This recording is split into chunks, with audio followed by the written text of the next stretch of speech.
Hey guys, welcome to episode 3 of Delta Motivations Podcast. Thank you so much for clicking on this button if you've subscribed and getting these notifications. Thank you. You guys are amazing. If you haven't, please press subscribe on my YouTube clip as well. Hi guys, nice to see you here again.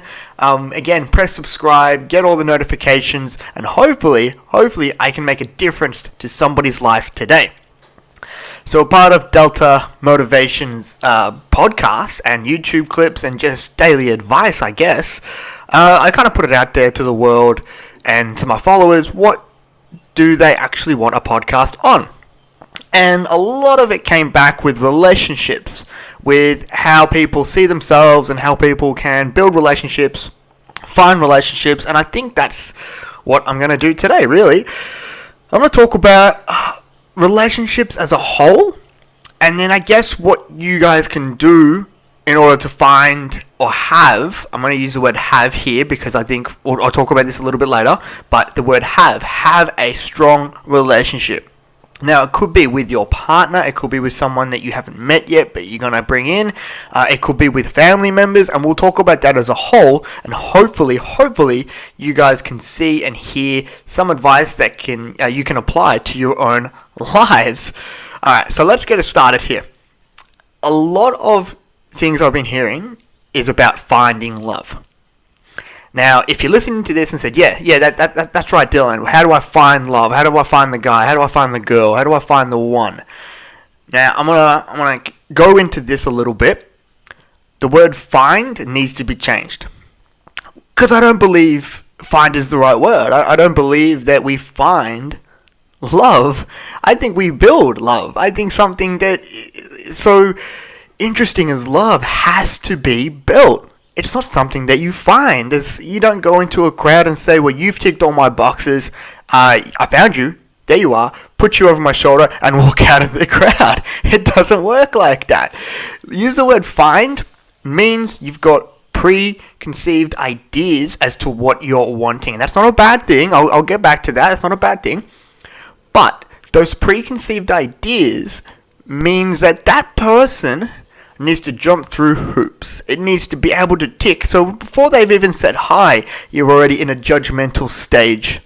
You're already looking at them saying, hey, hang on, they're taller than me, they've got blue eyes, they've got blonde hair, that makes sense. Yep, sweet, you've ticked those 3 boxes. And that's a judgmental stage when you're looking at love. You've started the relationship with a slight judgmental thought process. That can get a relationship off on the wrong foot, especially if you're the guy or the opposite gender, even the girl. They're thinking that, I've just met somebody, not knowing that they've been judged, not knowing that, they wouldn't have talked to me for me. They've only talking to me because I've got blue eyes. They're only talking to me because I've got muscles, or I'm wearing this skirt, or something like that. And that's where things change, because when you first meet somebody, that's not who they are. I'm telling you right now, I've met friends, I've met girlfriends, I've met family members that you meet for the first time, and then over years it's like, hang on, you've changed. I thought you were funny, now you're a little bit rude. I thought you were nice, but you're actually a little bit mean. I thought you were, just only kept to yourself, but you're actually really insightful. Things change, people change. So when you get to know them, you actually are seeing a little bit more of them. So it's really important to not judge people on the first impression, to not make them tick boxes based on the first impression only. Now, what I mean by that is, I know, and I'm gonna touch on a couple of things here. I know this is a generalization, but if you want kids, you're told to be upfront about it, and for the very first date, tell them, no, I want kids, do you want kids? Let's make sure we're on the right path here. I don't want to waste your time. Now, that can go 50-50. That can go 50-50, because if it's a yes or no response, then you're looking for a box. You're ticking the box. This person may want kids, but you haven't built to see that if you want kids with them. I want to make sure that person who you've chosen to ask that question to is only ticking a box. Yes, I want kids. But when you realize that, hang on, they're actually not the parenting type that I want for my child. We actually have different views on how to parent our child. That's something that you need to understand. Before you ask that question, you say, I don't want to waste your time, but you are wasting their time. If you haven't built up what kind of person they are, if you haven't got to know them, and said, well, hang on, this person's got the same core values as me, I actually see them as the father or the mother of my children. That's important. You need to have that conversation. Yes, if children are involved, I believe that conversation needs to be had. However, I don't believe it needs to be the first sentence in a conversation. I don't believe it's such a thing as time. I'm wasting your time if I don't ask you this. Don't waste my time. I want kids. I don't believe it's that at all. I believe it's something that you should look at the core values first and then have that conversation about do they want kids. Because if they say, yes, I want children, but then you realize, it's like, no, we actually parent differently. I want to send my kids here. They want to send them here. I want to live here. They want to live there. Oh, hang on. We've actually wasted the time. They ticked the box. We went on our second and third date. We got to know each other. And now we've been on a month. Oh, now we've realized that he wants to live in the city and she wants to live in the country. We're different. So you understand what I'm getting at? And vice versa. I'm not going to pigeonhole anyone to say that they want to live in the city or whatnot. But I want you to make sure that that conversation can be had, but when you've actually found the core values with the person. Get to know them, let them know you, and build off that. Now, that leads me to the next one. Your judgmental list needs to go. It needs to go. If you've got a list, if you've bothered to sit down and say, well, I need this, this, this, and this, I don't care who you are, male, female, asexual, or it doesn't matter. If you have made a list of a person, I need you to get rid of it. I need you to look at that and go, you know what? That is gone because I don't want that. I don't want to find somebody. I want to build with somebody. I want to meet somebody and have that spark and build with them. That's where the love is. That's true love right there, guys. You need to build the relationship rather than getting a, yep, next please, here's the box ticked. They've got to be taller, blue eyes, blonde hair, self-sufficient, in their own job, working hard, have their own house, and tick, tick, tick, tick, tick. It's not that simple anymore. And I don't believe it was simple anyway, but we are more than what those boxes tick. I'm telling you right now. You can't say, well, I need a nice guy. Well, what's a nice guy? How long do you know until a guy is nice? Is it the first, the second impression, the 5th date, the 10th date? When is the niceness true? So if you come up with a box and said, well, I've just ticked it, she's a really nice girl, she loves her mum. You said you've seen one instance with her and her mum. She says she might be, loving in her family and everything, but then when you meet her and actually see a bit more, it may not gel, but you want it to. You need to look at this and think, if we get rid of our list and work on building relationships, building quality time with people, then we will build together. You and your partner, whoever you've chosen, starts to actually work together. And that goes with all relationships. I don't believe that if you're looking at your siblings or looking at your parents and think, well, they need to do this, this, this, and this, and then I'll be happy with them. If my mum stopped telling me my bedtime, stop making me do this, stop making me do chores, then I'll be happy. That's a list. Get rid of the list. Because no one needs to jump through hoops. And vice versa, your mum and your dad can't put lists on you. If they do this, this, this, then they're a successful child. Well, lists are gone. Get rid of them, please. I beg you, get rid of those lists because they only cause confusion. They only cause anger and angst because if the person doesn't meet your list, you're pissed off at them. You're annoyed, but they don't know why. They didn't know they had to tick off a list. They're just living their life. So suddenly there's confusion there, and you're telling them, oh, well, you need to make sure you do this, and this, and this. And it's like, well, hang on. I don't have a list for you. And then that creates that ripple effect of, well, I'm going to make a list for you now. You need to do this, this. You need to make sure you clean my car and then have dinner on the table for me because you're asking me to vacuum and then go to work. It's not how the relationship should be. This is all relationships. But if you are single out there and you are wanting to To have a strong relationship, get rid of that list. Get rid of it. And this leads me on to communication. If you're wanting to build a relationship, communication, I'm going to say it, communication is key. We are animals of communication. Think about any other animal on the planet, we communicate better than them. We've got so many sources of communication now. Social media, your phone, your internet, your text, like all those things out there that we can communicate with. So if you can't communicate with your partner, I don't believe that's a good enough excuse. I honestly don't. This is me putting myself out there, guys. Attack me, do whatever you want, comment, but I don't believe saying that, I can't communicate with my partner. I don't believe that's an excuse. Because we communicate more than any other being on the planet. We do. We've got so many means at our disposal. We just got to start using them. Whether it is texting your loved one, whether it is phoning your parents, whether it is sitting down at a dinner table and talking to your kids. We have so much out there, and it just starts with us. Don't think about the other person needs to start it. Think about you. Think about you can start it. If you say, well, I don't have a good relationship with my mum and dad or my brother because we don't talk.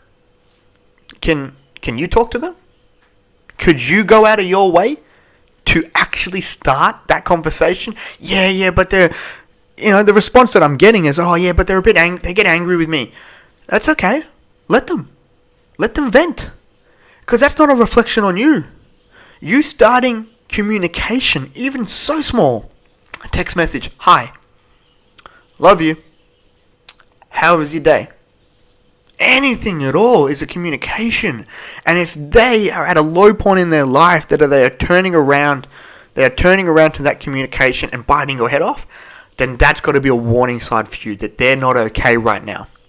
I'll get into that on other videos about how other people are okay and what they show and everything, but I'll do that on other videos. But for now, I just want you to realize that this is important. Communication is so important. Start with yourself. Take that leap and build that communication network. I beg you. You do that, I guarantee your relationships will start to flow a bit more because then there's transparency. They understand what you're wanting and you understand what they're wanting. You're meeting the needs of each other. You're working together to build that relationship. And again, if they aren't willing to do that, then that's a warning sign that they're not okay. Because communication is what we do on a daily basis. We email colleagues, we text, we phone call, we tweet, we Instagram post, we YouTube, we communicate with so many people in our lives that communication to a close family member or loved one or partner, it's got to be there. It's just got to be. Okay? I want you to realize that. Let's go on now. I've talked about communication and I believe that's what you need to start doing. Sorry about that. I want to talk to you about how you can build your communication. So we talked about this why it's important. Let's go about to how. So I'll give you a little bit of some tips just to make sure if you are struggling with, how do I start communicating? Then, this is what you could do. I want you to spend time, and I mean a minute. 1 minute a day. I think we've got that time. I want 1 minute a day that is face-to-face communication. And that's what I want you to start with. It starts with that minute. I'm not meaning a second, I mean 1 minute. That's 60 seconds. 60 seconds of communication with maybe they've just come home from work. Maybe they're sat down at the table for dinner. And you need to communicate without phone, without a text message, without any devices. Just you and your words. I want you to ask this. How was your day? Are you okay? Hi, welcome home. I want you to start those sentences. I want you to start with that. And I want you to actually go on into, I want to use it I statements. I don't want you to talk about, how they made you feel. That puts blame on. I want you to go with your I statements. I'm happy when you're home. Reflect on their actions. Talk and use communication with an I statement. Because that I statement, like saying that I'm happy when you're home, gives them permission to communicate how they're feeling. Lets them know how you're feeling, and it starts that, oh, that's a nice comment. This person that I've chosen to spend my life with is happy when I come home. This is exactly what we need to start doing. And that minute can build into more. You start at the table, maybe when you talk, maybe in bed, or maybe when you're just out and about, you start to talk more. And you realize what's going on in each other's minds. This is what this person's feeling, okay? I want you to start with a minute, because it will build. I guarantee you it will build, if you give it the time and the love. If you are so concerned about your partner not reciprocating that, or the person that you're starting to date is not texting you back, then again, they are warning signs. You're not looking to find somebody, you're looking to build with somebody. And if they're not willing to build with you, then you've got to readjust and reassess, okay, this person's not building with me. You don't need to, if you've messaged them, I believe it's once. I believe people, you don't just miss messages nowadays. Everything is so instantaneous, you just don't. If you know their number, you can message them, they're going to get it. I believe one message is enough, but if you're the one that does that and they're not reciprocating, then you pull back. Let them reciprocate to you. I know it's a long process. I know that it's going to take some time and you're going to have to knead it out. But again, you are building a relationship with somebody. You're not finding it. You're not finding it. Please try those sentences. Try that 1 minute a day with the person that you've chosen, with the person that you think you can build a life with. Even if it is a relative, and talk about 1 minute. I want to talk to my mum more. I'm going to spend 1 minute a day. 1 minute. Hey mum, let's start with that. And build. I want you to think about that, okay?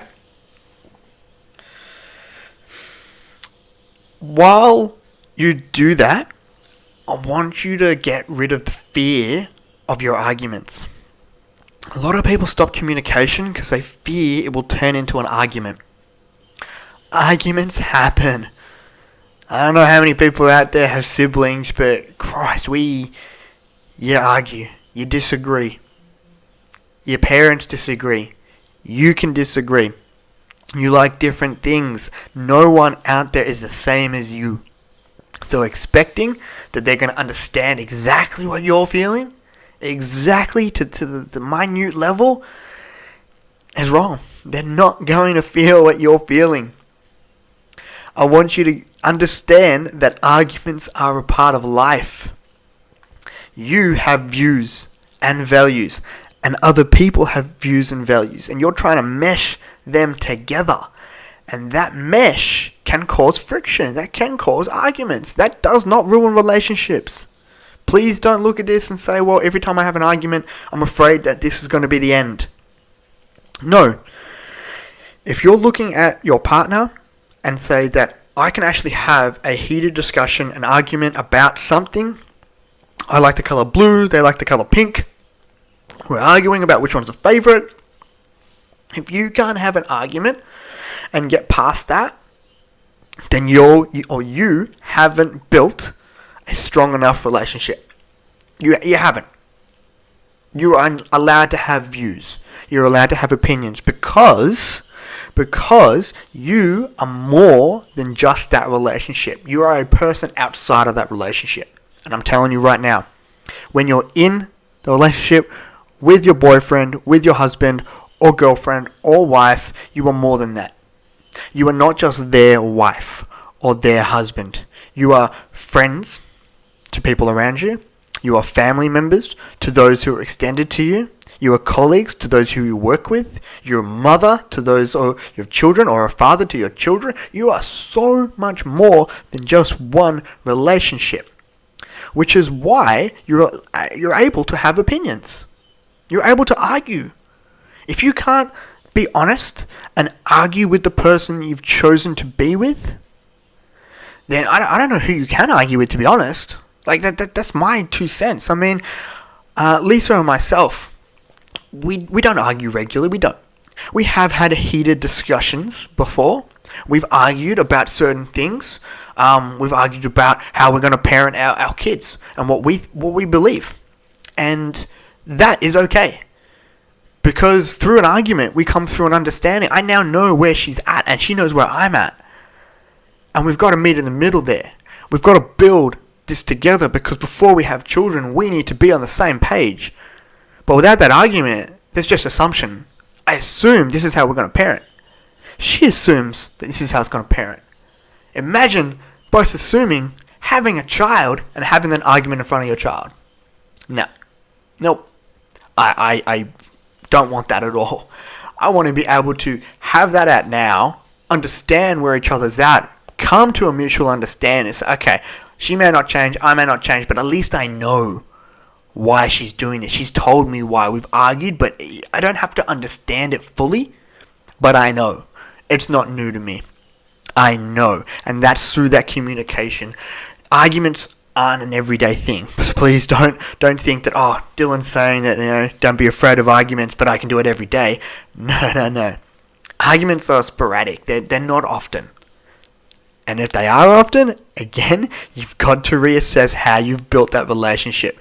Who is the person there? If you're arguing on a daily basis about little things to big things, then you need to reassess that and think, okay, maybe this is the person, this is not the person I should be building a relationship with.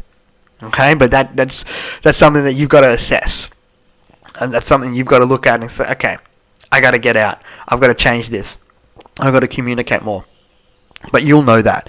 You'll know if you're having too many arguments and you're not feeling like it, because you would have communicated.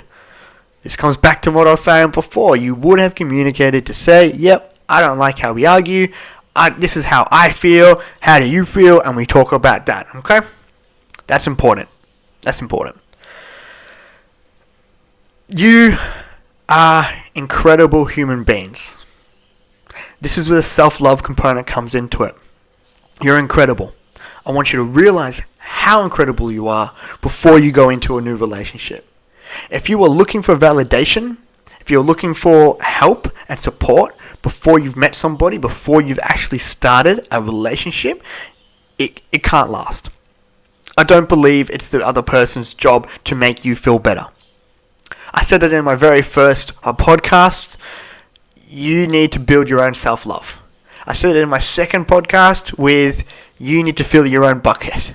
You need to be able to do certain things that make you happy, to make you you, so that if every person in the relationship, your partner, your wife, husband, or just lover, or even just sibling, anyone, if they focus on themselves just a little bit, making themselves a priority to building themselves up, then when you get into that relationship, you're both well-rounded people. You're not looking for someone to fill a void. You're not looking for someone to fix. You're not going to go out of your way to say, well, now I need to do this, and this in order for this person to give me love. No. We need to understand that we need to focus on ourselves first, and we are there to support our partner. It is a support network, not a do-it-for-you network. If you're thinking about, I've got to do this for her. I've got to do this for him. He's struggling. He's got depression. He's got anxiety. I've got to do it all for him. No. Because then he can't get out of that. He will constantly be in depression. Because you aren't supporting him. You're taking his hand and you're actually leaving him there while you do it for him. And that's what I want everyone to realize. Vice versa too. I mean, women with depression as well. Men, you can't think, I've got to do it all. It's not. Support. Go through it with your partner. Work with each other. You're individual people. You have individual interests. You are self-sufficient. This is where we grew up. We were self-sufficient. ate by yourself, you walked by yourself for the first time, you talked by yourself. And when you are trying to mesh two relationships together, you can forget that. You believe that, I've got to do everything. It's not. It's not an everything that you need to do. It's a relationship that is built on individual people who have found who they are, they know who they are, and they've come together and to form a bond and a relationship that's been built through communication and understanding. But they're still individual. They still have their own time to say, yep, I'm going to meet my friends. I'm going to play this video game with my friends here. I'm going to go out with the girls tonight. I'm going to go watch a movie with my friends over here. I'm going to go out with my colleagues. I've got work to do. This is my work. This is your work. Still individual lives to be lived. It's highly important that you remember that. Self-love is super, super important. I've been harping on it all podcast, to be honest. All this is important. Please take what you need from this, and hopefully it helps. That's it from me. Thank you so much for jumping on board. I hope this helps anybody with relationships, with just themselves and understanding. I've been asked to do this podcast. I was more than happy to do it. If you haven't clicked subscribe, please do so now. I want to be able to help so many people out there, and it starts with a subscription. It starts with you guys taking 2 seconds out of your day. Press subscribe, because then it goes out there. More people see it. And if more people see it, then I'm going to help so many more people. Okay? I love you guys so much. Take care of yourself. Enjoy your weekend. And look forward to next week's podcast. See ya.